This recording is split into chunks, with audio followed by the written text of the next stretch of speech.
मित्रों नमः शिवाय। मैं ज्योतिष दैवज्ञ पंडित देवेंद्र द्विवेदी शहडोल मध्य प्रदेश से सभी दर्शकों को जय बजरंगबली, जय बालाजी महाराज। मित्रों, हर व्यक्ति अपने भविष्य को लेकर के चिंतित है। भूतकाल, वर्तमान काल, भूत तो निकल गया, वर्तमान जो चल रहा है यही वर्तमान भूत हो जाएगा और आने वाला भविष्य जो है वो हमारा वर्तमान हो जाएगा। ये चलता रहेगा।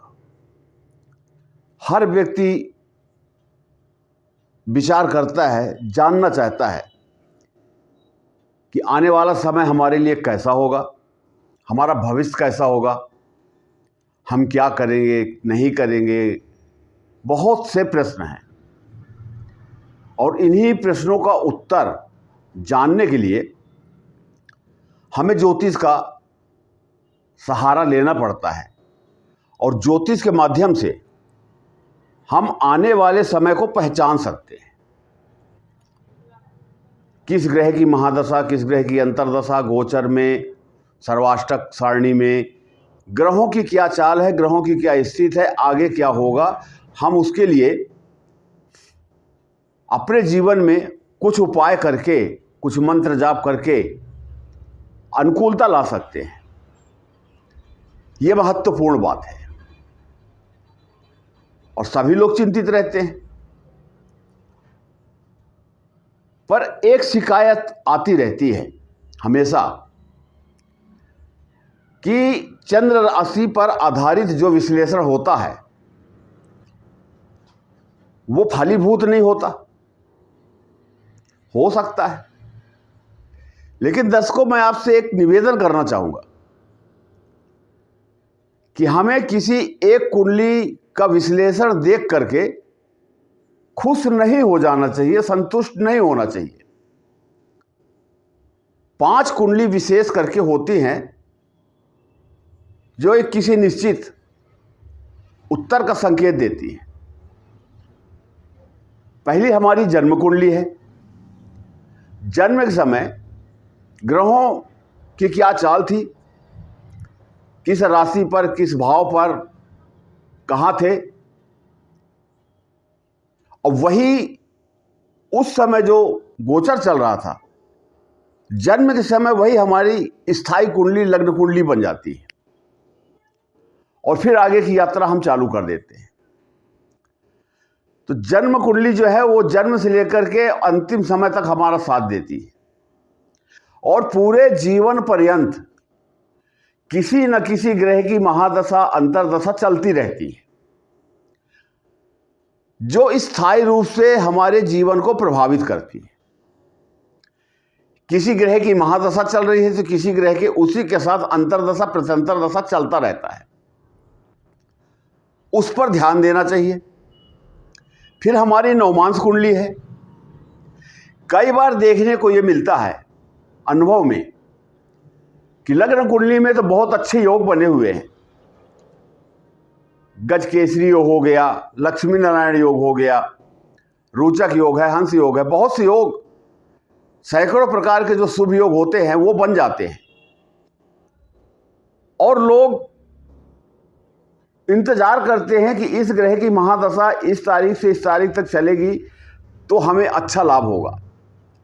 क्योंकि बात वहीं पर आ गई कि मैंने जैसे अभी कहा है आपसे कि किसी एक कुंडली को देख करके हमें संतुष्ट नहीं होना चाहिए।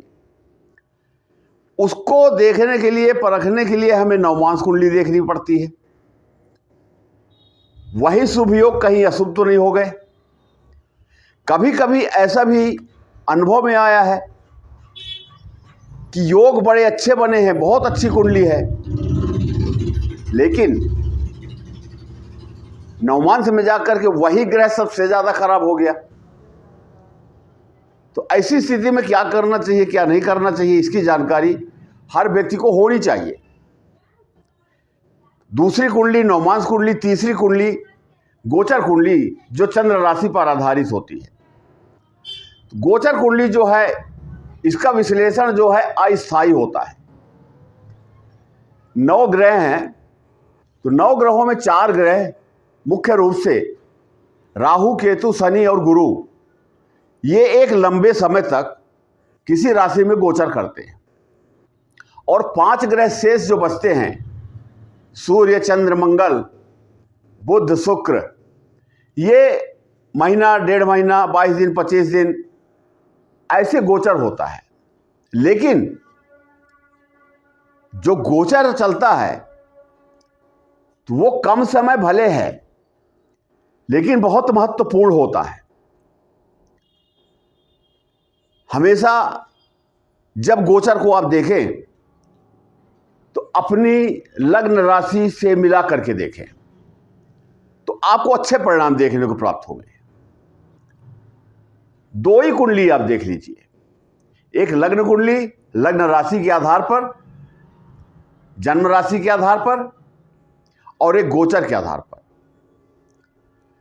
कभी कभी ऐसा होता है कि विपरीत ग्रह या योग कारक ग्रह, मारक ग्रह दोनों अच्छे परिणाम देने के लिए बाध्य हो जाते हैं। ऐसे योग बन जाते हैं जन्म कुंडली में। अभी आज मैं कुंभ राशि की बात करूंगा। कुंभ लग्न के जातक भी इसे देख सकते हैं। चंद्र राशि पर आधारित यह विश्लेषण है। कुंभ राशि के जो जातक हैं, 16 दिसंबर 2025 से लेकर 14 जनवरी 2026, एक माह, इतना महत्वपूर्ण समय है ये। विशेष अनुकूलता लिए हुए है, पर जातकों को पता नहीं चल पाता। किसी भी राशि के लोग हों, जातकों को पता नहीं चल पाता और वो अच्छे समय को निकाल देते हैं और हम उसका लाभ नहीं ले पाते। कुंभ राशि के जो जातक हैं, उनकी कुंडली में सभी ग्रह, लगभग, ऐसा बहुत कम होता है, सभी ग्रह, 9 के 9 ग्रह जो हैं वो आपस में दृष्टि संबंध बना रहे हैं। और एक शुभ ग्रह, एक अशुभ ग्रह अगर आपस में दृष्टि संबंध बनाते हैं तो वो समभाव हो जाता है, एक दूसरे की राशि को नुकसान नहीं पहुंचाते हैं।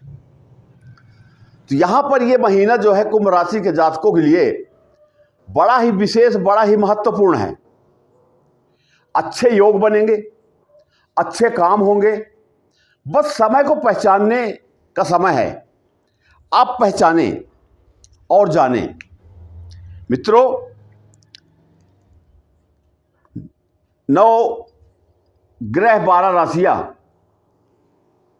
तो सभी ग्रह कभी अनुकूल नहीं होते, सभी राशियां एक साथ बराबर नहीं होती। कभी सुख, कभी दुख लगा रहता है। तो कभी किसी राशि का समय अच्छा होता है तो कभी किसी राशि का समय अच्छा होता है। ये परिवर्तन चलता रहता है। आइए चलते हैं विषय पर। बड़ा ही रोचक विषय है आज का, मन लगा करके देखिएगा। 9 के 9 ग्रह क्या कमाल करने वाले हैं आपके साथ, मन लगा करके देखिएगा। जब समय मिले तब देखिएगा, आपको बहुत कुछ पता चलेगा कि 14 जनवरी तक का समय कैसा रहेगा। ये एक महीना आपके लिए महत्वपूर्ण है।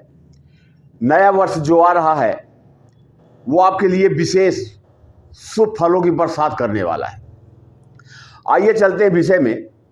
तो सबसे पहले हम सूर्य की बात करते हैं। सूर्य देव जो हैं एकादश भाव में 16 दिसंबर 2025 से 14 जनवरी 2026 तक एक महीने का गोचर सूर्यदेव का। और ये धनु राशि, सूर्यदेव यहीं पर मंगल जो है 7 दिसंबर 2025 से गोचर चल रहा है इनका, ये 15 तारीख तक रहेंगे। अब सूर्य और मंगल ये दोनों अग्नि तत्व ग्रह हैं। धनु राशि जो है अग्नि तत्व राशि है। भाव कौन सा है? आय का भाव है, एकादश भाव, इच्छा पूर्ति का भाव, महत्वपूर्ण भाव, छोटी मोटी बीमारियों का भाव। आय भाव को कोई ऐसा व्यक्ति नहीं है जो नहीं जानता, क्योंकि यह धन से संबंधित है, इसे सब लोग जानते हैं। जन्म कुंडली का दूसरा भाव और एकादश भाव, दो भाव को हर व्यक्ति जानता है, बाकी भाव जाने या न जाने, जरूरी है, जानना भी चाहिए। तो ये दोनों अग्नि तत्व राशि में बैठ करके, अग्नि तत्व ग्रह अग्नि तत्व राशि में बैठ करके बड़ा ही विस्फोट कर रहे हैं। आय के स्रोतों को बढ़ाएंगे। इनकी अगर कहीं अशुभता है उसकी भी मैं बात करूंगा। 9 के 9 ग्रह हैं। देखिए, तो 9 ग्रहों में आपकी जन्म कुंडली में किसी न किसी ग्रह की महादशा अंतरदशा चलती होगी। आप इस कुंडली के विश्लेषण के आधार पर अपनी जन्म कुंडली में देखिए कि किस ग्रह की महादशा अंतरदशा चल रही है, और गोचर को उससे मिला करके आप देखेंगे तो पता चल जाएगा कि ये शुभ है या अशुभ। ये 2 ग्रहों की बात मैंने आपसे की। अब देखिए, हर ग्रहों की अपनी एक दृष्टि होती है। यहां सूर्यदेव की एक ही दृष्टि है, 7वीं दृष्टि। तो यहां पर एकादश भाव में जब गोचर कर रहे हैं तो सूर्य की 7वीं दृष्टि कहां पड़ रही है? मिथुन राशि 5म भाव में। सूर्य वहां बैठ करके इस राशि को देख रहे हैं। यहां पर गुरु बैठे हुए हैं। अब यहां पर गुरु मिथुन राशि में 7वीं दृष्टि, ये भाव जो है विद्या, बुद्धि, संतान, सट्टा, जुआ, lottery, share market, investment, mutual fund, प्रेम संबंध, राजनीति, बड़े पर्दे के कलाकार, टीवी के कलाकार, गायक, गीतकार, संगीतकार, राजनीति, इन सब भावों का भाव है, इन सब प्रश्नों का भाव है। तो सूर्य की कृपा से ये भाव भी मजबूत होगा। यहां जो फल प्राप्त होना चाहिए, जो कुंभ राशि का जो जातक है, इन विषयों से अगर वो जुड़े हैं, कार्य कर रहे हैं, तो सूर्य की दृष्टि पड़ने से ये भाव पवित्र होगा। और मजे वाली बात देखिए, मैंने कहा है कि सभी ग्रह, ऐसा नहीं होता, कभी बहुत कम होता है कि सभी ग्रहों का आपस में दृष्टि संबंध बन जाए। आप भी देखेंगे कैसे कैसे बन गया। तो मंगल और सूर्य की 7वीं दृष्टि गुरु के ऊपर पड़ गई, सूर्य की एक ही दृष्टि है। अब मंगल को ले लेते हैं, तो मंगल देव की 3 दृष्टियां हैं, 4वीं, 7वीं और 8वीं। तो मंगल की 4थी दृष्टि कहां है? 4थी दृष्टि शनि के ऊपर पड़ रही है। मंगल की 4थी दृष्टि शनि के ऊपर पड़ रही है, और शनि की 10वीं दृष्टि मंगल के ऊपर, सूर्य के ऊपर पड़ रही है। देखिए, शनि और मंगल दोनों शत्रु ग्रह हैं, लेकिन मंगल की 4थी दृष्टि और शनि की 10वीं दृष्टि, दृष्टि संबंध बन गया। तो यहां पर जो फल प्राप्त होना चाहिए एकादश भाव का, कुंभ राशि के जातकों को उसका फल प्राप्त होगा। और यहां पर शनि जो धन भाव में बैठे हैं, कि धन एकत्रित करेंगे, संचय करेंगे, तो दोनों ग्रह आपस में मिल गए, किसी का कोई नुकसान नहीं करेंगे, समभाव हो गया, अच्छे परिणाम देने के लिए विवश हो गए।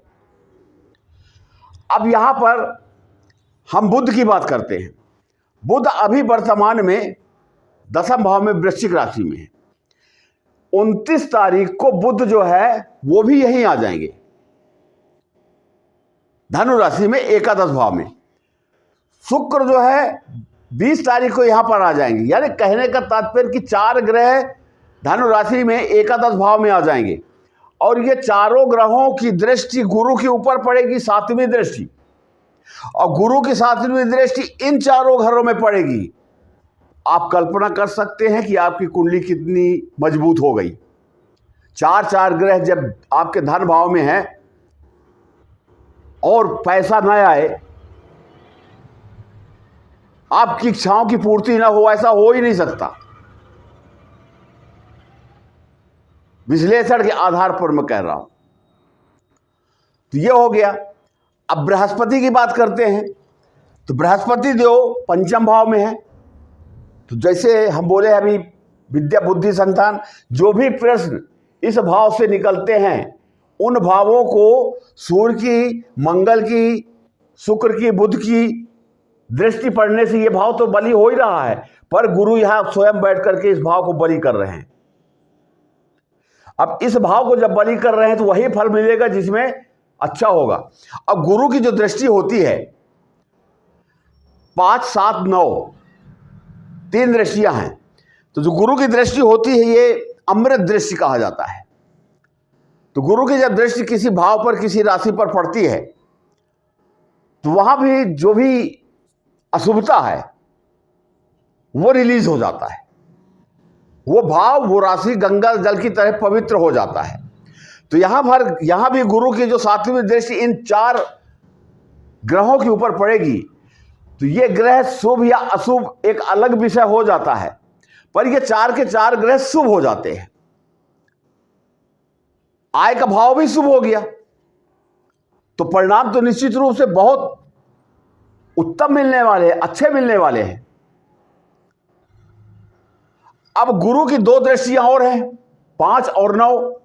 तो गुरु यहां पर बैठ करके 5वीं दृष्टि से भाग्य को देख रहे हैं। यहां तुला राशि है, दैत्यों को गुरु शुक्राचार्य उनकी राशि है। तो यह दृष्टि यहां पड़ने से यह भाग्य भी जागृत हो रहा है। अब भाग्य जब जागृत हो रहा, भाग्य साथ दे रहा है, तो यही तो महत्वपूर्ण बात है। 9वीं दृष्टि जो गुरु की राहु के ऊपर पड़ रही है, राहु कुंभ राशि में गोचर कर रहे हैं 18 मई 2025 से। तो राहु एक विचित्र ग्रह है, मायावी ग्रह है, छलिया ग्रह है, धोखेबाज ग्रह है। ये रातों रात कहीं का कहीं पहुंचा सकता है और रातों रात आसमान से जमीन में भी ला सकता है। लालची ग्रह है, मति भ्रष्ट करने वाला ग्रह है। इससे सतर्क रहना चाहिए, विशेषकर कुंभ राशि के लोगों को, कि कुंभ राशि में शनि का 3रा चरण चल रहा है, इस बात का ध्यान रखा जाए। और राहु का गोचर भी यहीं पर हो रहा है। तो शनि का 3रा चरण और राहु का गोचर, ऐसी स्थिति में जो कुंभ राशि के जो जातक हैं, कोई भी निर्णय लेने के पहले अच्छे से विचार कर लें, किसी से परामर्श ले लें, निकटतम व्यक्ति से, विश्वास पात्र व्यक्ति से, उसके बाद कोई कार्य करें। क्योंकि शनि और राहु दोनों यहां पर भ्रमित करने वाली स्थिति होती है। तो ये राहु का हो गया। अब देखिए सूर्य की एक राशि जो है सिंह राशि, तो सूर्य उस भाव को प्रभावित करते करते पहले अपने भाव को प्रभावित करेंगे। तो ये 7म भाव जो मैरिज, दाम्पत्य जीवन का भाव है, इसको प्रभावित कर दिए, ये पहला भाव हो गया। अब मंगल इस भाव को तो प्रभावित कर ही रहे हैं, फिर चौथे भाव को, ये 4थी दृष्टि से शनि को प्रभावित कर दिए, शनि मंगल को प्रभावित कर दिए। और बुध अभी जैसे 29 तारीख तक यही है, तो 7वीं दृष्टि से बुध जो है अपनी शुक्र की राशि वृषभ राशि को, इसको प्रभावित कर दिए। बुध यहीं पर दृष्टि डाल रहे हैं, मित्र की राशि है, शुक्र की अपनी राशि है, इस भाव को भी प्रभावित कर दिए। शनि मंगल की दृष्टि पड़ी तो इस भाव को प्रभावित कर दिए। गुरु की 7वीं दृष्टि पड़ गई तो इस भाव को प्रभावित कर दिए। गुरु की 5वीं दृष्टि पड़ गई, 9वें भाव को प्रभावित। और गुरु की 7वीं दृष्टि, ये बता दिया मैं आपको। माने कोई ग्रह ऐसा शेष नहीं दिख रहा है। केतु के लिए लेते हैं तो केतु अभी यहां पर हैं, तो केतु की भी 5वीं दृष्टि यहां पर पड़ रही है। केतु की सिर्फ दृष्टि पड़ रही है, दृष्टि संबंध नहीं बन रहा है। बाकी 8 ग्रहों का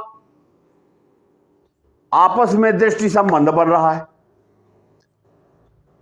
सूर्य,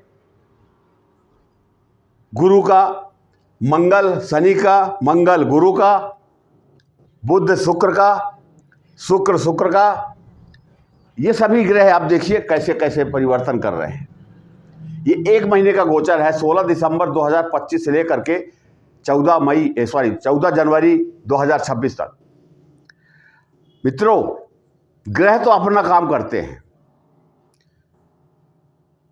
देखिए कभी कभी क्या होता है कि एक उदाहरण दे रहा हूं कि हमारा, मान लीजिए किसी को पैसे दिए थे, कई साल हो गए, कई बार मांगे, नहीं मिला, हम मन दुखी करके बैठ गए,